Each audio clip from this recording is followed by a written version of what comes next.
अस्सलामुअलैकुम। मोहम्मद सुल्तान Arshad talking chapters के साथ हाजिर है और सत श्री अकाल दुनिया भर में बसने वाले सिख बहन भाइयों के लिए। आज कॉन्टीन्यूटी है खालिस्तान जिंदाबाद के लिहाज से। हम ये जानने की कोशिश कर रहे थे पिछली चंद एक साथ से कि आया खालिस्तान एक रियलिटी है या ना मुकम्मल होने वाला एक ख्वाब।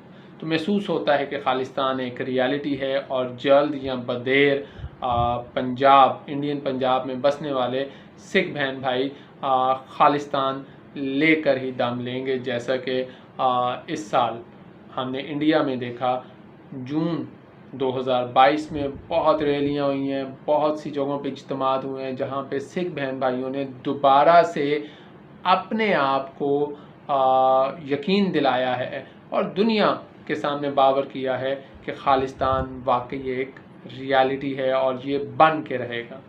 एनीवेज, पिछली एपिसोड में जैसा कि मैंने इख्तिताम किया था एक फ्रेज़ पे कि six do not forget, yes, six neither forget nor forgive.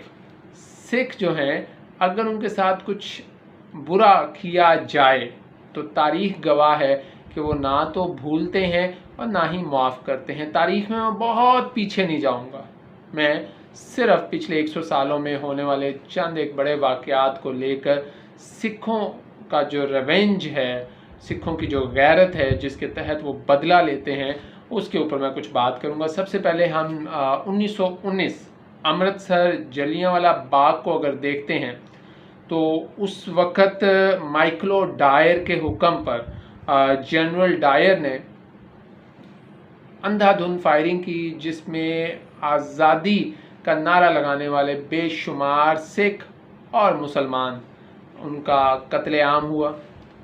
अब ये जो जनरल डायर था, इसको आशीर्वाद हासिल था, इसको परमिशन मिली हुई थी माइकलो डायर की तरफ से। और सिख जो हैं, आखिरकार कई बरसों के इंतज़ार के बाद 1919 में ये वाक़या पेश आता है। 1940 में, जी 1940 में उधम सिंह नामी एक सिख भाई जो हैं वो जाते हैं और माइकलो डायर, जो कि उस वक़्त इंडिया में जलियांवाला बाग के पीछे सपोर्टर था, जो ऑर्डर दे रहा था, उस बंदे को उसके घर में कत्ल करते हैं, उसे जहन्नुम वासिल करते हैं। तो six neither forget nor forgive. उसके बाद सिखों के लिए इंतहाई तकलीफ दे साल 1984 कलूकारा, जी। और इसके पीछे किसका दिमाग था? वो कौन सा शातिर हिंदू दिमाग था? इसके पीछे दिमाग था इंदिरा गांधी का। जी, इंदिरा गांधी ने इंतहाई जुल्म और सफाकियत की दास्तान रकम की। उसने सिखों के मुकद्दस तरीन मुकाम गोल्डन टेम्पल पर टैंकों के साथ हमला किया, पूरी बटालियंस के साथ हमला किया, तीनों किस्म की अफवाज इस्तेमाल की गई। पूरा जो पंजाब था उसे मुल्क के बाकी हिस्सों के साथ काट दिया गया, नो ट्रांसपोर्टेशन, नो कम्युनिकेशन। और इन 10 दिनों में ऑपरेशन ब्लू स्टार में इंदिरा गांधी ने क्या सिख बच्चा, क्या सिख औरत, क्या सिख बुजुर्ग, किसी को नहीं छोड़ा। जवानों का तो क्या ही कहना, जवानों की पगड़ियां उतार के, उनके केस खोल के, उनके हाथों को उनकी पगड़ियों के साथ बांध के, इतने से फासले पर इंडियन आर्मी ने बेदर्दी के साथ सिखों को कत्ल किया। और ट्रकों के ट्रक सिख बहन भाइयों की लाशों के वहाँ से निकले। और इसी कलूकारे के पीछे जो रिस्पॉन्सिबल पर्सनैलिटी थी उस वक़्त की वज़ीर आज़म इंदिरा गांधी, जो कि बिल्कुल नहीं चाहती थी कि सिख जो हैं वो अपने हक़ के लिए आवाज़ बुलंद करें। लेकिन इस दफ़ा सिखों ने माइकलो डायर की तरह ज़्यादा इंतज़ार नहीं किया। जी, six neither forget nor forgive. जी, ये वाक़या है 31 अक्टूबर 1984, जो सुबह 9 से 10 के दरमियान।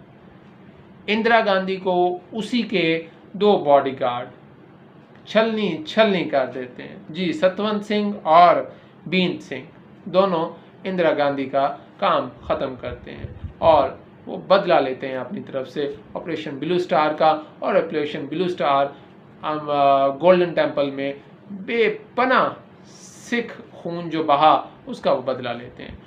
इसी ऑपरेशन ब्लू स्टार के पीछे नोइंगली और अननोइंगली, इंटेंशनली और अनइंटेंशनली एक और बड़ा नाम था। वो था उस वक़्त का प्रेसिडेंट, इंडिया का पहला सिख प्रेसिडेंट और जबकि 7वां ओवरऑल प्रेसिडेंट। जी, मैं बात कर रहा हूँ ज़ैल सिंह ज्ञानी की, ज्ञानी ज़ैल सिंह, जो कि सिख थे, प्राइम मिनिस्टर प्रेसिडेंट थे उस वक़्त इंडियन गवर्नमेंट में। लेकिन बाज़ राय कहते हैं कि उन्हें इंदिरा गांधी ने बिल्कुल एतमाद में नहीं लिया था इस ऑपरेशन से रिलेटेड। और इस ऑपरेशन हो जाने के बाद जो ज्ञानी है उन्होंने प्रोटेस्ट भी रिकॉर्ड करवाया और इंदिरा गांधी को उन्होंने पसंद नहीं किया, अपना गम और गुस्से का भी इजहार किया। लेकिन उस वक़्त तक पानी जो है वो सर से गुजर चुका था।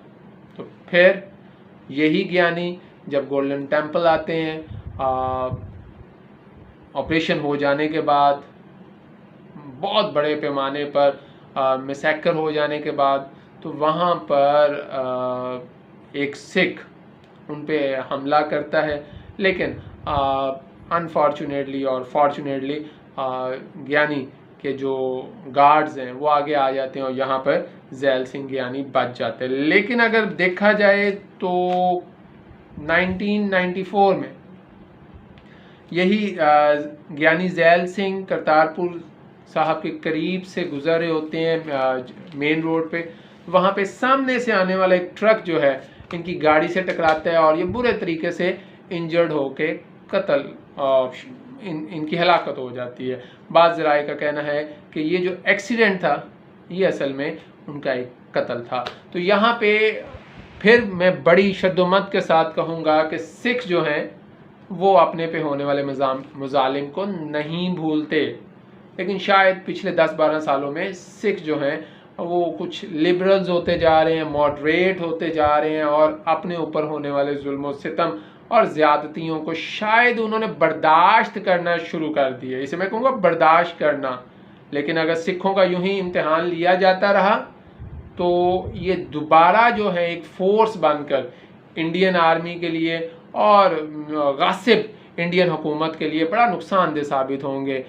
जैसा कि हम देख रहे हैं कि Indian agencies, Indian army, Indian government जो हिंदुत्ववाद नज़रिए पे काम कर रही है वो किस तरह पंजाब में बसने वाले नौजवान खून की दुश्मन हुई है। नेक्स्ट एपिसोड में हम इसी नौजवान खून के ऊपर बात करेंगे कि किस तरह इंडियन फ़ौज जो है, इंडियन एजेंसीज़ जो हैं वो डर्टी गेम खेल रही हैं। जी, इंडियन पॉलिटिक्स में कौन सी डर्टी गेम चल रही है पंजाब के जवानों को लेकर। जी, अगली वीडियो में हम स्पेशली बात करेंगे सिद्धू मूसेवाले के मुतालिक, दीप सिद्धू के मुतालिक और नवजोत सिंह सिद्धू साहब के मुतालिक भी बात होगी। तब तक के लिए अपना बहुत सा ख्याल रखिएगा।